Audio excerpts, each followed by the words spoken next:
നമസ്കാരം, ഏവർക്കും ഇന്നത്തെ പോഡ്കാസ്റ്റിലേക്ക് സ്വാഗതം. ഇന്ത്യൻ വിപണി ഒരു ദിവസം കൂടി നല്ല ശക്തിയോടെ ക്ലോസ് ചെയ്തു. തുടർച്ചയായ അഞ്ചാമത്തെ ദിവസവും മാർക്കറ്റുകൾ നേട്ടത്തിലാണ് ക്ലോസ് ചെയ്യുന്നത്. ഇന്നത്തെ പ്രത്യേകത എന്താണെന്ന് വെച്ചാൽ ബാങ്കിങ് സ്റ്റോക്കുകളായിരുന്നു കൂടുതൽ നേട്ടമുണ്ടാക്കിയത്. കൂടാതെ പുതിയ റെക്കോർഡ് ഹൈയും അവർ ഹിറ്റ് ചെയ്ത് കഴിഞ്ഞു. നിഫ്റ്റി 24,000വും നിഫ്റ്റി ബാങ്ക് ഇത് ആദ്യമായി 55,000വും ക്രോസ് ചെയ്ത് കഴിഞ്ഞു. നിഫ്റ്റി 50-ലെ 7 സ്റ്റോക്കുകളാണ് പുതിയ റെക്കോർഡ് ഹൈ ക്രിയേറ്റ് ചെയ്തത്. അതിൽ HDFC ബാങ്കും ICICI ബാങ്കും ഉണ്ടായിരുന്നു. ഐഷർ മോട്ടോഴ്സും പുതിയ റെക്കോർഡ് ഹൈ ടച്ച് ചെയ്തു. നിഫ്റ്റി ബാങ്ക് വളരെ ശക്തമായിട്ടാണ് ഇന്നും ഉയർന്നത്. അതിൻ്റെ കാരണം നമ്മൾ കുറച്ച് ദിവസം മുൻപ് തന്നെ പറഞ്ഞിരുന്നു. ഒരു റേറ്റ് കട്ടിനുള്ള സാധ്യതകൾ RBI കാണുന്നുണ്ട്. അപ്പോൾ അതിൻ്റെയൊക്കെ ഒരു പ്രതിഫലനം നമുക്ക് ബാങ്ക് നിഫ്റ്റിയിലും കാണാൻ സാധിച്ചു. പക്ഷേ കഴിഞ്ഞ 2 ദിവസമായിട്ട് ബാങ്ക് നിഫ്റ്റിയിൽ ഉണ്ടായ ശക്തമായ ഒരു ഉണർവിന് കാരണമായത് ICICI, HDFC തുടങ്ങിയ ബാങ്കുകളുടെ റിസൾട്ടുകൾ കൂടിയായിരുന്നു. അതിലേക്ക് നമുക്ക് വളരെ ഡീറ്റെയിൽ ആയി തന്നെ വരാം. മറ്റൊരു കാര്യം കൂടി ഉണ്ടായിരുന്നത് FIIസിൻ്റെ ബൈയിങ് തന്നെയായിരുന്നു. കാരണം കഴിഞ്ഞ ഒക്ടോബർ, അതായത് 2024 ഒക്ടോബർ, നവംബർ, ഡിസംബർ, ജനുവരി 2025, ഫെബ്രുവരി 2025 എന്നീ മാസങ്ങളിലെല്ലാം FIIs സെല്ലിംഗ് മോഡിൽ തന്നെയായിരുന്നു. അതും വളരെ വലിയ സെല്ലിങ്ങിലൂടെയായിരുന്നു അവർ കടന്നു പോയിക്കൊണ്ടിരുന്നത്.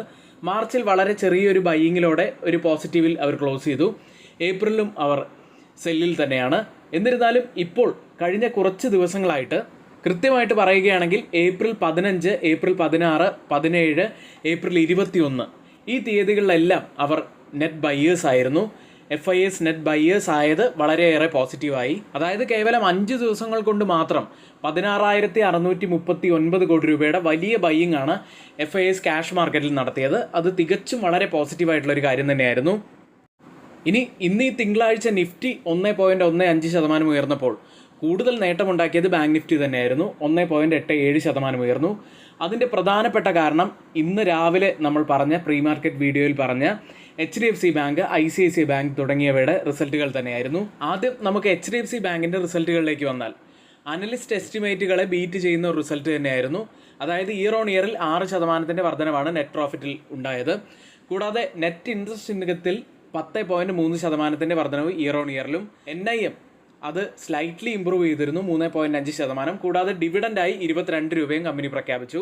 ചെറിയ രീതിയിലുള്ള കൺസേണുകൾ ഉണ്ടായിരുന്നു. പ്രത്യേകിച്ച് കാസ റേഷ്യോയിൽ ഒരു ഇടിവ് വന്നു.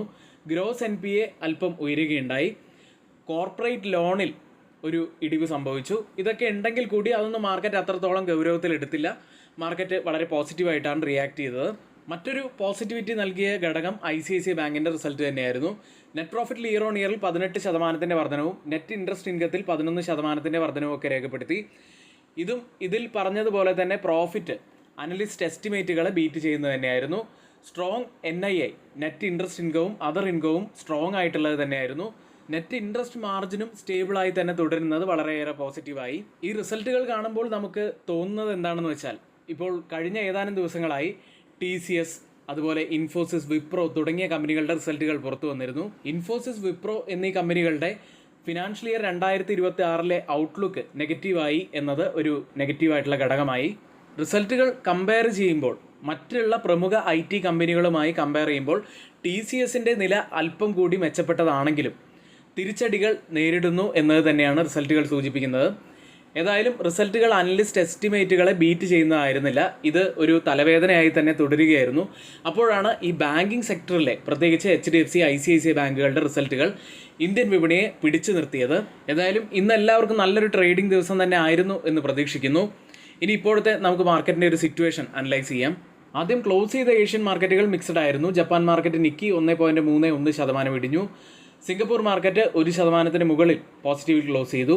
തായ്വാൻ മാർക്കറ്റ് 1.51% ഇടിഞ്ഞപ്പോൾ കോസ്പി മാർക്കറ്റ് 0.20% നേട്ടവും, ചൈനീസ് മാർക്കറ്റ് ഷാങ്ഹായ് കോമ്പോസിറ്റ് 0.45% നേട്ടത്തിലും ക്ലോസ് ചെയ്തു. ഇപ്പോൾ ട്രേഡിംഗ് നടക്കുന്ന US മാർക്കറ്റുകൾ ഇടിവിലാണ്. ഡൗ ജോൺസ് 1.81% ഇടിവിലും S&P 500 2% ഇടിവിലും.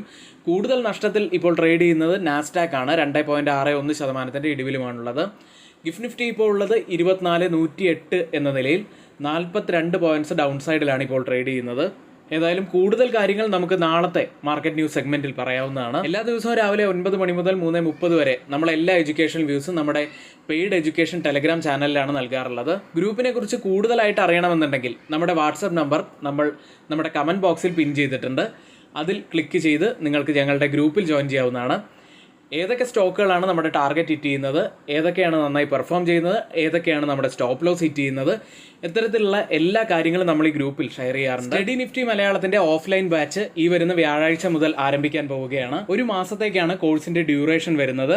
ഇക്വിറ്റികളിൽ നമ്മൾ എങ്ങനെ ട്രേഡ് എടുക്കണം, ട്രേഡിംഗ് സൈക്കോളജി എന്താണ്, ടെക്നിക്കൽ അനാലിസിസ്, അതുപോലെ fundamental analysis, trading view platform എങ്ങനെ ഉപയോഗിക്കണം, അങ്ങനെ ധാരാളം കാര്യങ്ങളിലൂടെയാണ് ഈ കോഴ്സ് കടന്നു പോകുന്നത്. വളരെ പരിമിതമായ സീറ്റുകൾ മാത്രമേ ഉള്ളൂ. അതുകൊണ്ട് പെട്ടെന്ന് തന്നെ എല്ലാവരും സീറ്റുകൾ ബുക്ക് ചെയ്യാൻ ശ്രമിക്കുക. എങ്കിൽ ഇന്നത്തെ ഈ വീഡിയോ ഇവിടെ പൂർത്തിയാവുകയാണ്. നാളെ വീണ്ടും മാർക്കറ്റ് ന്യൂസുമായി കാണാം. നന്ദി.